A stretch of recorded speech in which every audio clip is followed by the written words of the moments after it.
ಇವತ್ತು ಮಾಡೋಕ್ಕೇನು ಕ್ಯಾಮೆ ಇರಲಿಲ್ಲ, ಅದಕ್ಕೆ ಪಾರ್ಟಿನಾದರೂ ಮಾಡೋಣ ಅಂತ ಹೇಳ್ಬಿಟ್ಟು ಎಲ್ಲರೂ ಕಾಡು ಕಡೆ ಹೊರಟ್ವಿ. ಕಾಡಲ್ಲಿ ಬಂದು ಒಂದು ತಂಪಾದ ಮರ ಕೆಳಗೆ ಲೊಕೇಶನ್ ಹುಡುಕೊಂಡ್ವಿ. ಅಷ್ಟರಲ್ಲಿ ನಮ್ಮ ಹುಡುಗ ಒಲೆ ಹಾಕೋಕ್ಕೆ 3 ಕಲ್ಗಳನ್ನ ಎತ್ಕೊಂಡ್ಬಂದ. ಇನ್ನು ಇಬ್ಬರು ಅಡುಗೆ ಮಾಡೋಕ್ಕೆ ಕಟ್ಟಿಗೆಗಳನ್ನ ಎತ್ಕೊಂಡ್ಬಂದರು. ಈ ಕಡೆ ನಮಗೆ ಮಾಡೋಕ್ಕೆ ಏನು ಕೆಲಸ ಇರಲಿಲ್ಲ, ಅದಕ್ಕೆ ವೀಡಿಯೋ ಮಾಡಿಕೊಂಡು ಹುಡುಗರಿಗೆಲ್ಲ ರೋದನೆ ಕೊಡ್ತಾ ಇದ್ದೆ.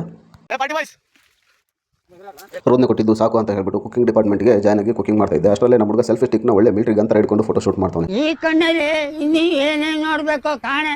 ನನಗೆ ಎಷ್ಟು ಚೀಪ್ ಅನಿಸ್ಬಿಡ್ತು ಅಂದ್ರೆ ನಿಮ್ಮ ಈ ತರದೆಲ್ಲ ಇದಾರೆ ಜನ. ಈ ಕಡೆ ಅಡುಗೆ ಕಾರ್ಯಕ್ರಮನೂ ಮುಗಿತಾ ಬಂತು. ಅದನ್ನು ನೋಡಿ ನಮ್ಮ ಹುಡುಗ ಖುಷಿ ಆಗ್ಬಿಟ್ಟು ಡ್ಯಾನ್ಸ್ ಆಡ್ತಾನೆ. ಬರೀ ಇಂಥದೆಯ. ಅಷ್ಟೊತ್ತಿಗೆ ಹೊಟ್ಟೆನೂ ತಾಳ ಆಗ್ತಾ ಇತ್ತು. ಬಿಸಿ ಬಿಸಿ ಬಾಡೂಟ ನಮಗಾಗಿ ಕಾಯ್ತಾ ಇತ್ತು.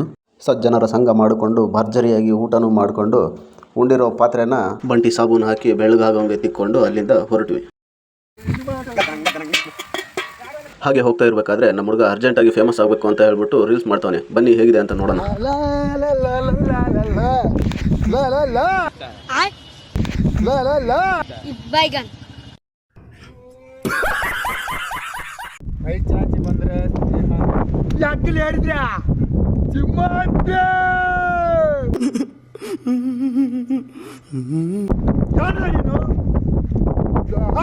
ಕೋಟೆ ಕಾಣೋ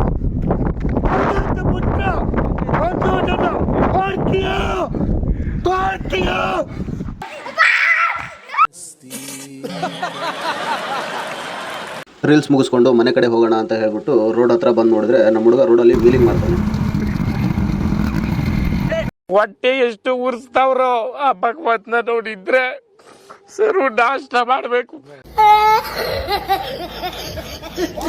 ಹೀಗೆ ತರಲೆ ಮಾಡ್ಕೊಂಡು ಮನೆ ಕಡೆ ಹೊರಟೇ ಬಿಟ್ವಿ.